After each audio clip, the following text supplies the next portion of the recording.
Hello, my fellow chatterers. It is time for us to go on a quest. Except, actually, not really. We're just kind of going back to school.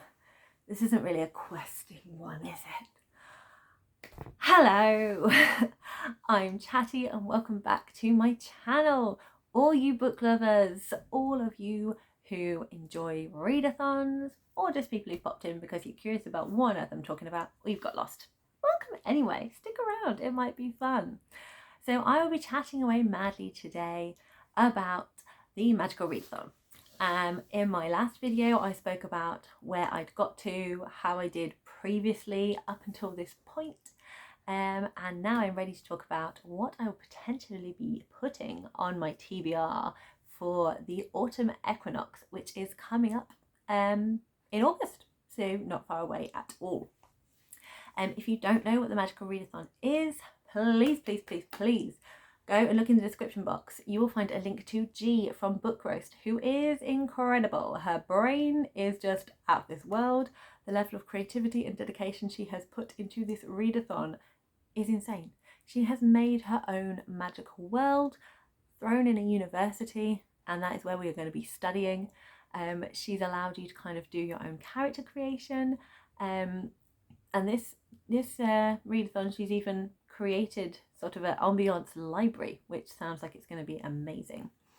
So I've linked not only her channel but her announcement video about the Autumn Equinox to it, and from that there will also be a link to the original announcements of Orilium if you wanted to catch up on all of the magical readathon stuff so far. So I definitely recommend going and checking it out, and you know, join in, it's fun. You don't need to have done anything up until this point.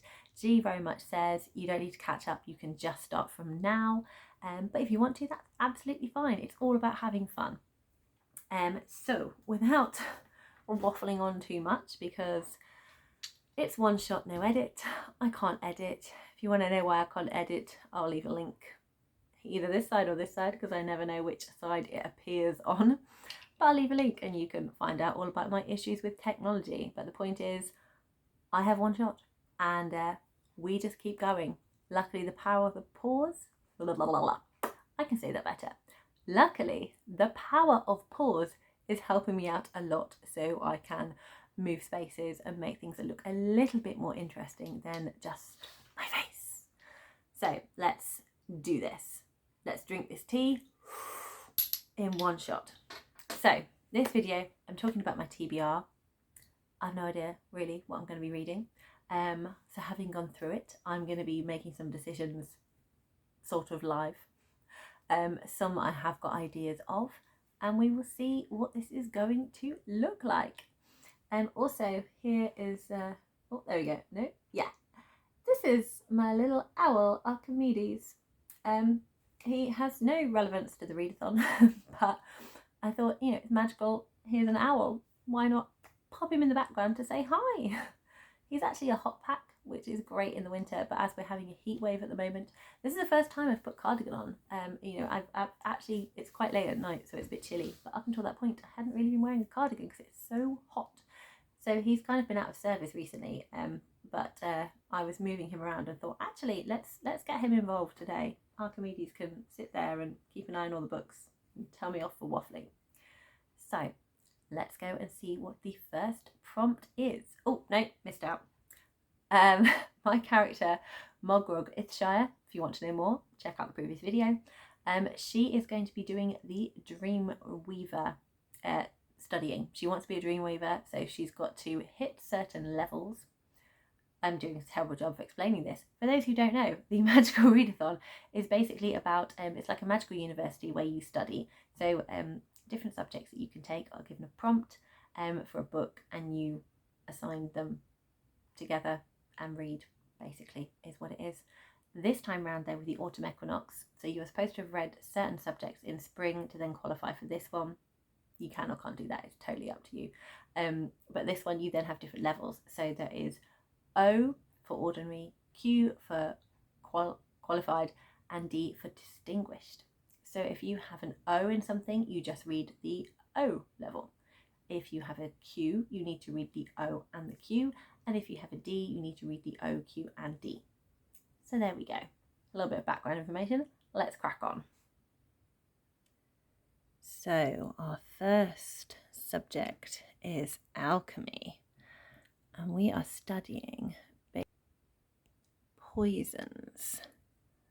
I like my town with a little drop of poison.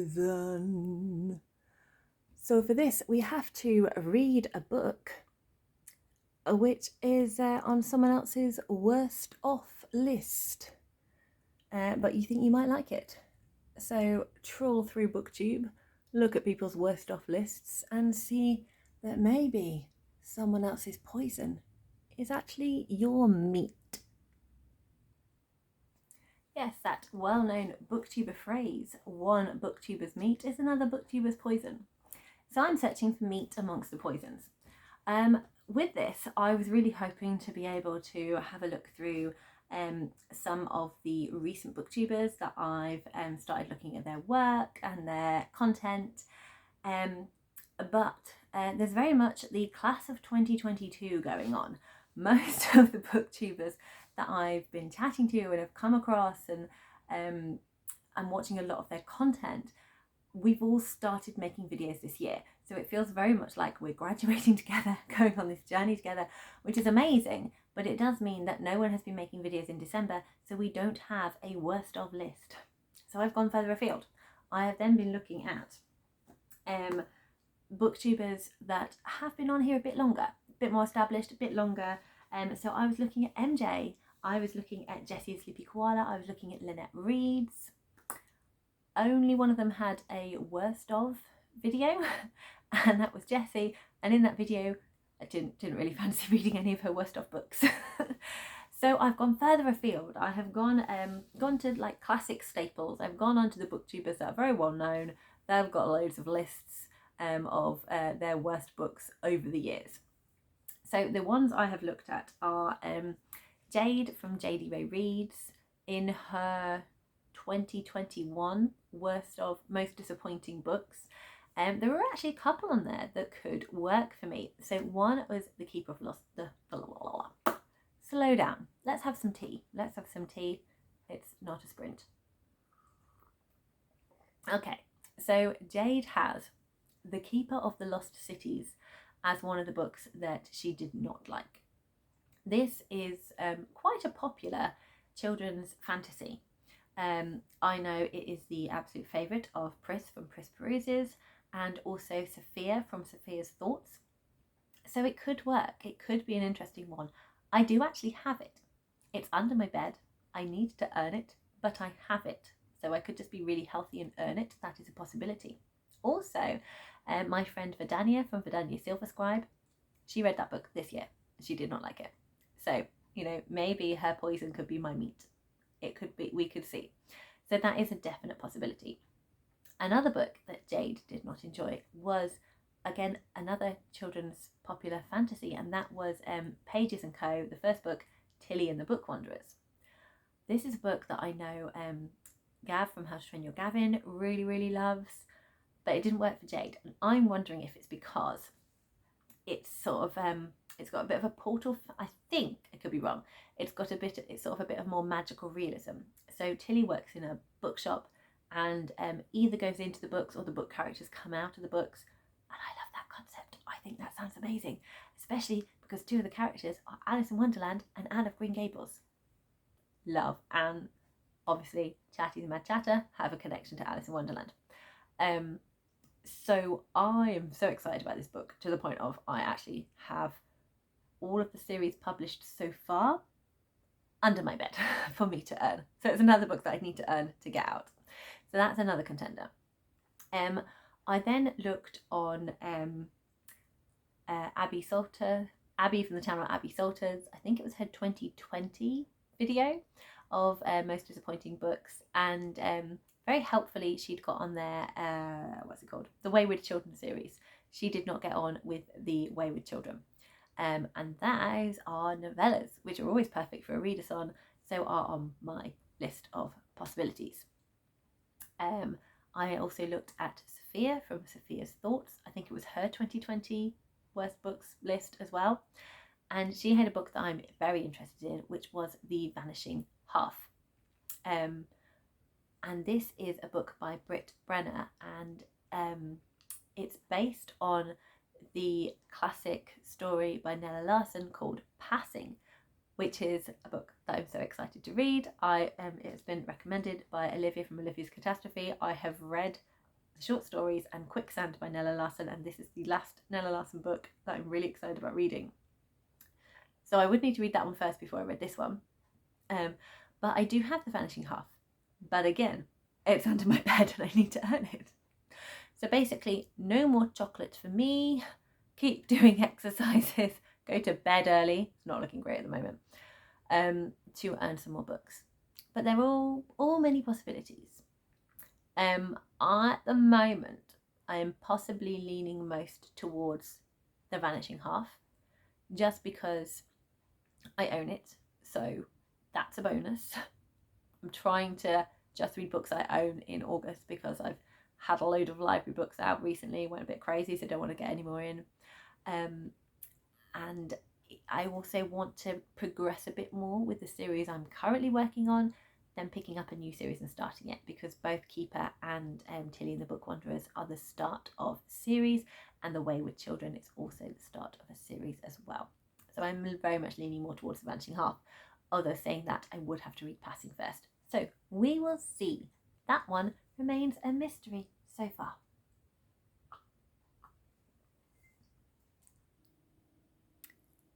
I then need to read up to level Q in the art of illusion. Ooh. So that means I need to read O and Q. And for O, it is Blurface. Read a book that you don't know anything about. So reading books I don't know anything about is how I read most of my books.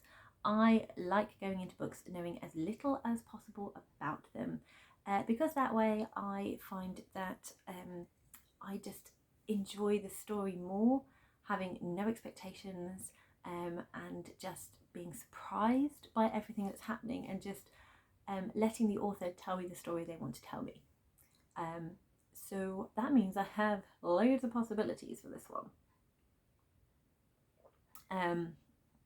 One book that I'm putting up here because it's one I'm really, really keen to read, and also the title really kind of fits in to the art of illusion and Blurface, and that is a book by Zen Cho, who, if you saw my mid-year freakout, you would know is one of my new favourite authors for this year. No, is my new favourite author for this year. And that is let me get this right because it's a big title, The Order of the Pure Moon Reflected in Water. So this is a novella. The cover is beautiful. I have it now, but it's under my bed and I need to earn it. I think we're starting to see a pattern. I've got really excited about books I don't yet own. But it's Zen Cho and I really want to read more of her. I also have her other book as well, Black Water Sister. So I'd love to just like read all of Zen Cho this year and have the year of Zen Cho. But yes, one, a novella is perfect for Readathon.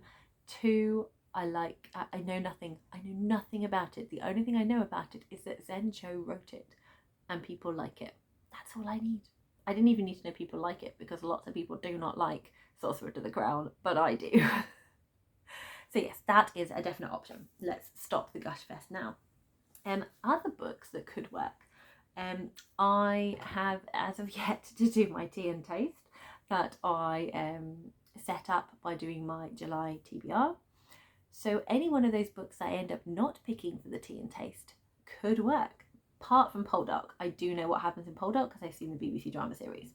But the other three, which was The Lamplighters by Emma Stonex, The Mercies by Kieran Millward Hargrave, and The Stardust Thief.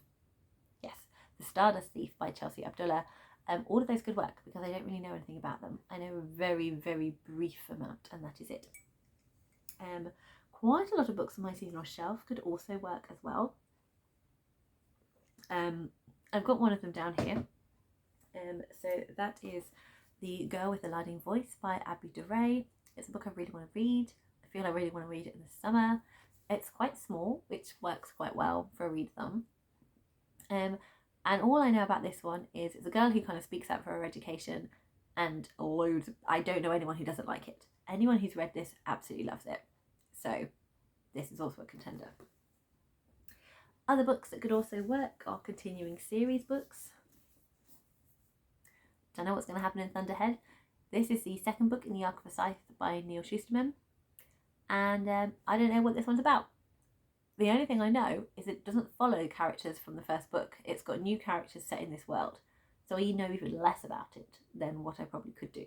And this would help with me continuing series, because I read Arc of a Scythe in April and it's now nearly August. And the other one that is also an option is The House of Always by Jen Leons, which is the fourth book in her Chorus of Dragons series. It's got blue edges. Massive surprise when I got this book, but delightful bonus. So the Chorus of Dragons is amazing. One of the best fantasy series I have read. I love it. I love it so much. It's incredible. Sarcastic, just the craziest plot. It's like I don't even need to understand this. I am just absolutely loving the journey. I don't need to know where we're going. I'm just so here for the ride. I love the characters. I love how the characters interact. I love the fact that so many of these, you don't know what side you're rooting for. You're kind of rooting for lots of different people because you love them.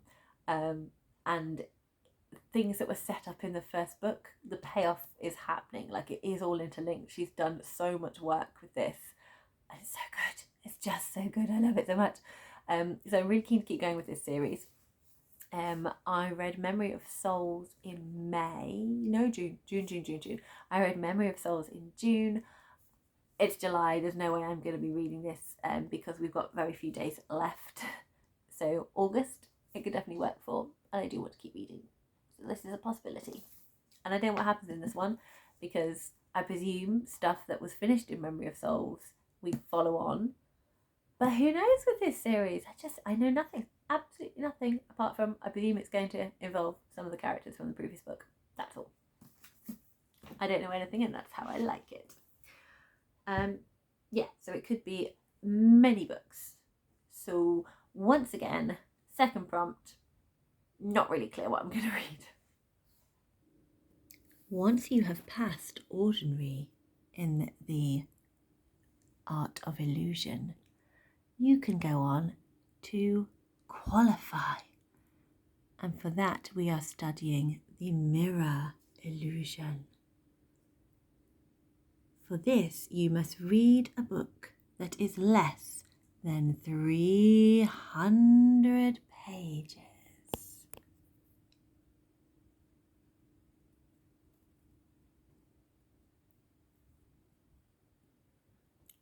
A Rabble of Drabbles and Doodles, written by Wen Clark.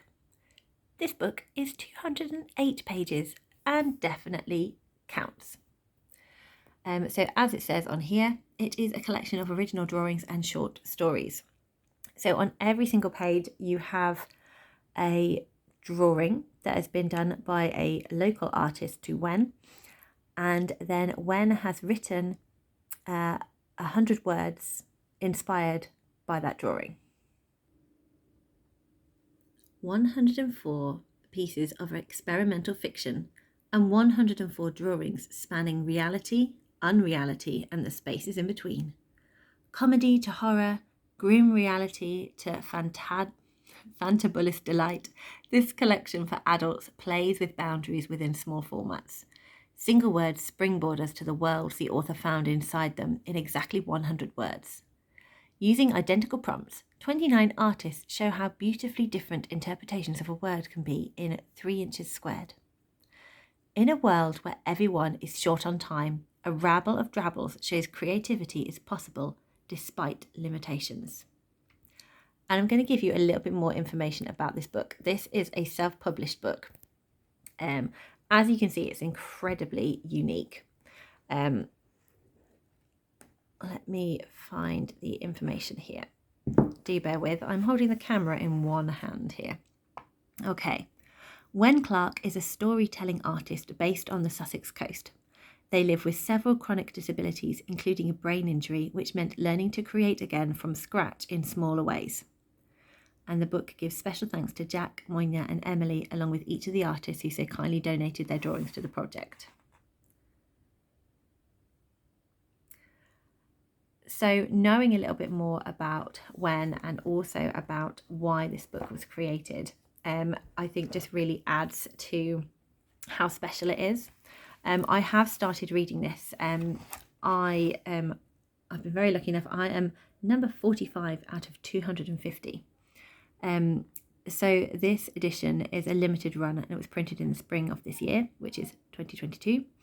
And it is all the profits from this are for Getting Tyler's Independence Back. It's a Facebook fundraiser group enabling their friend to finance a power chair, which can traverse the uneven terrain of the local streets. So it is basically a group of friends who decided to put their creativity to use and make a project to be able to raise money. Sorry, earn wasn't what I was trying to say, but that is not what I meant. To raise money to support their friend to have an equal life, just like we all deserve. And what I really love about this book is just, I really like the layout for one. So you have these amazing bits of art, and then on here you then have the writing. And it is really different. So each piece, there's ones where I have got really emotional reading them. There's ones where I've laughed reading them. So I have been dipping in and out of this.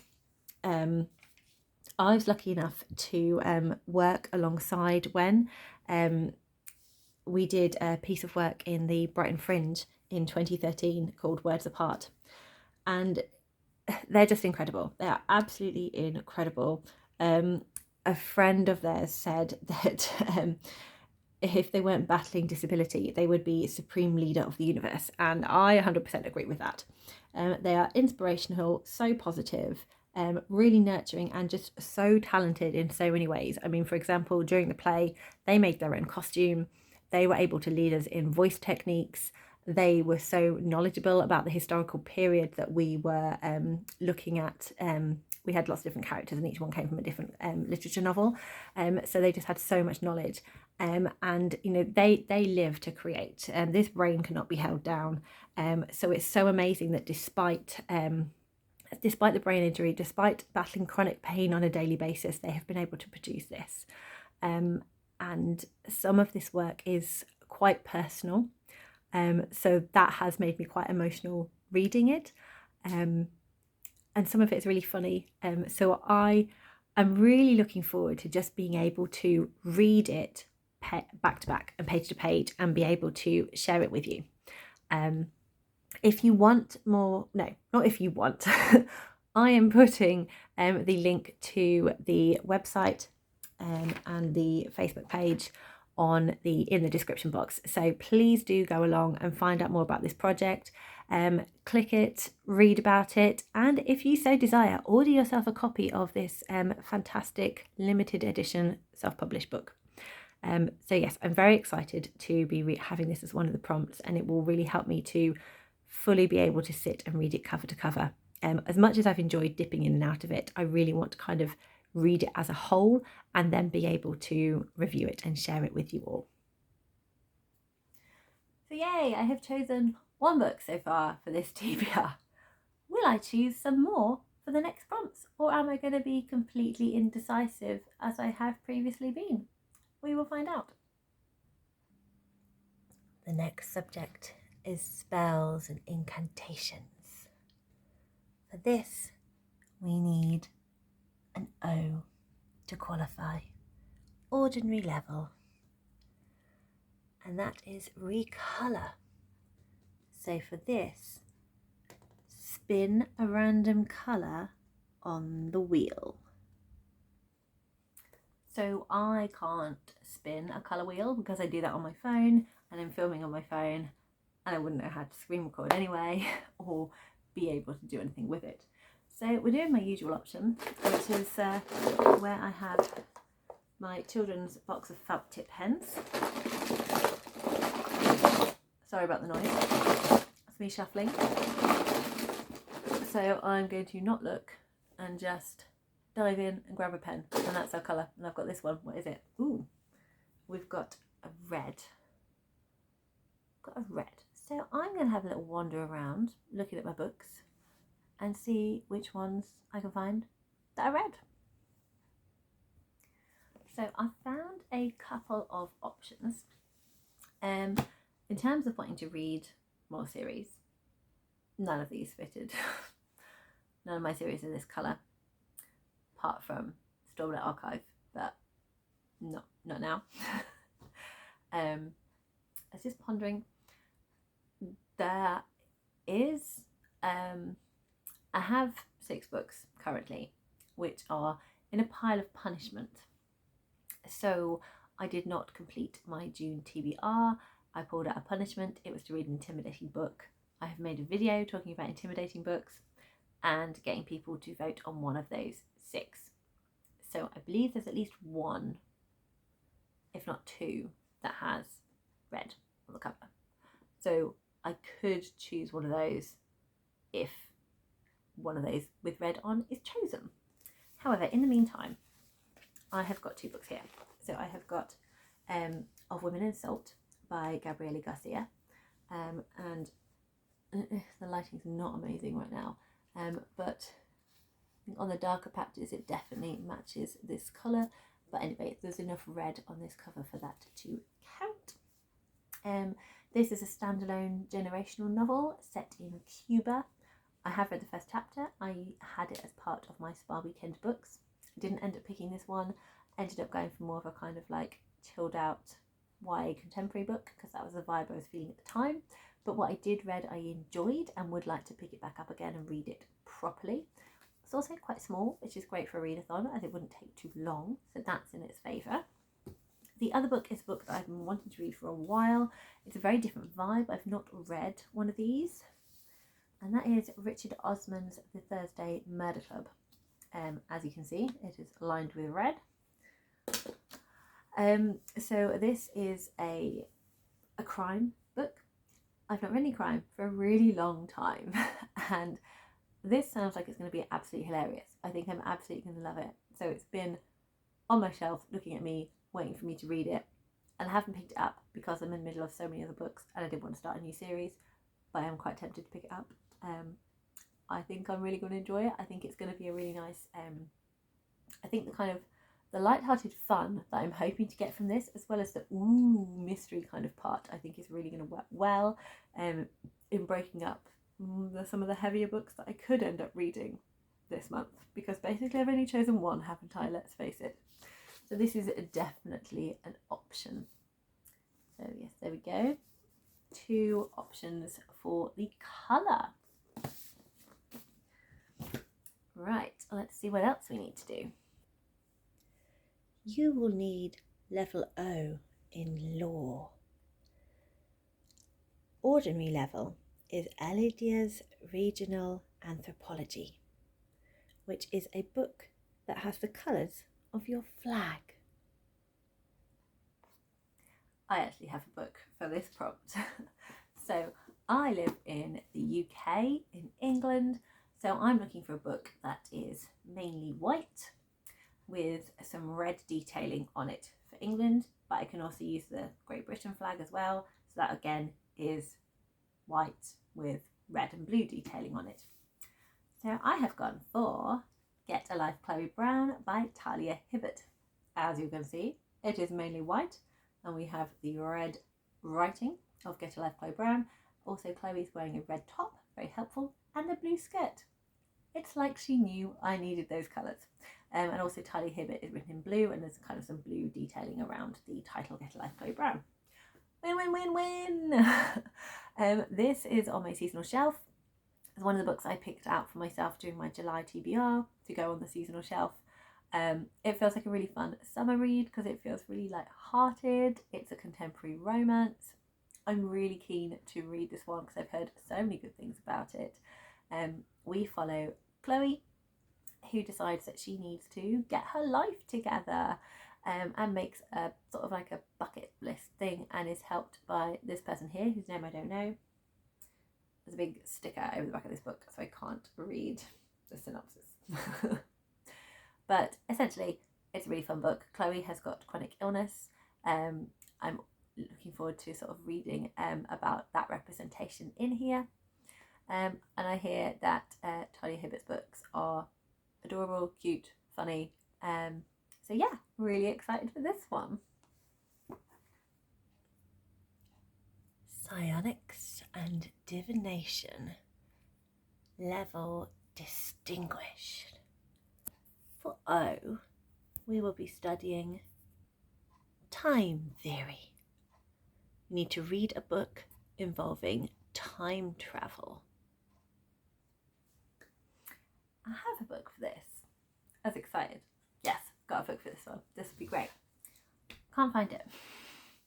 So I immediately went. I've recently organised my shelves. Recently-ish, reorganised my shelves, moved things around, and I went to the old place. I was like, it's in the YA section there. Oh, I changed it. That's now sci-fi. Where did I put it? It's not downstairs, unless it's really well hidden. It's not downstairs, which means it's upstairs. And I don't want to go upstairs and start rooting around for a book because my family's asleep. So we're just going to have to tell you about it, and you can just imagine it instead. So the book I am choosing is Only a Monster, which is YA fantasy by possibly someone called Vanessa. I'm not sure, but it'll be in the story graph link in the description box for you to have a look at. This should be quite a well-known book because it was the January choice in the Fairy Loot subscription box. So I imagine if you're a booktuber and you like your fantasy, you will have seen people unboxing their Fairy Loot things and you'll have seen the book. So it's that one. It's got a picture of a watch on it. So yeah. The reason I've picked this one is because I was in the Orilium Discord when all the announcements had recently come out and there was a flurry of book recommendations going on, and I saw in the what books involve time travel, someone had said Only a Monster has time travel, and I was like, great, did not know that, have that book, marvellous. So that's why I'm choosing that one, because I have been told it has time travel. So technically this could also work for Blurface because I don't know anything about it, but only one book per thing, and time travel is what I need right now. So maybe it has travelled in time to a different place, but hopefully future Chatty will be able to get her hands on it so she can read it. But I had always wondered, on the front cover there is there's like a pocket watch on a chain, and I'd always wondered what the significance of that was. Maybe it's to do with time travel. Interesting. For the level Qualify, Time Theory 2. Read a book with the same word in the title as your last read.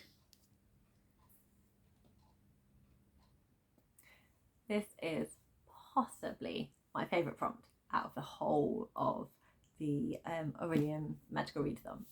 I think this is so much fun. I also think this is probably going to be one that I'm not going to set a book for because I think it needs to be done at the time, because it definitely needs to be done after I've read a few books for this. One, because it's Q level, so I want to read the O book before I get to the Q because I feel I want to work up the levels. There's no rule on this, it's just what I would prefer. I want to try and give myself the experience of working through the levels of my subject. So for that I definitely need to have read Only a Monster first. I might then want to read some other things before then deciding to use that book. Off the top of my head, I can't think of any books I own that would have those words. I suppose I could borrow A Monster Calls out of the library because they both have the word monster in. So for an example of what I could do, I'm not going to because I would think I want to read them at different points, but I could, for example, read The Prey of Gods by Nikki Drayden, and I could find books with prey or gods in the title. I technically suppose I could do the or of, but that feels a little bit, I want to do this as fully as possible, and I think things like the, of, and, they tend to kind of fit that prompt where it says read something with the, of, and in. There's just, I feel you have a lot more choice if you're reading the in your book. But if you are struggling and want to do that, that's absolutely fine. I'm sure G would say read what you like, it absolutely counts. But for me, because I find this prompt so fun, I really want it to be like a keyword. So I'm going for gods. I could then pick up The Shadow of the Gods by John Gwynne. I'm not going to, because I wanted to read this in porridge eating weather, which for me is going to start possibly end of September, beginning of October. But that's an example of what I could do. And for another example, obviously this book is definitely on my TBR, Get a Life, Chloe Brown, so I could read this one first. And then I could read a book with life in the title, like Life After Life. Or I could read a book with Brown in the title. For example, Take a Hint, Danny Brown. That would absolutely work. Thank you, Brown sisters. So I don't really know what I'm going to read for this one. I'm going to kind of let it work itself out, and we will see where I'm at when we get there and what my options are. But I think I definitely have options in terms of using this one. I could definitely read Take a Hint, Danny Brown. Again, I'd have to earn it first because it's under my bed. Life After Life is a possibility. I do want to read it, but it's really big. It's like that big. So I'm not sure if I want to do it in this readathon. But we will see. We will see what I come across and what happens. And we're on to the final prompt now. Let's see what we have to read to be distinguished.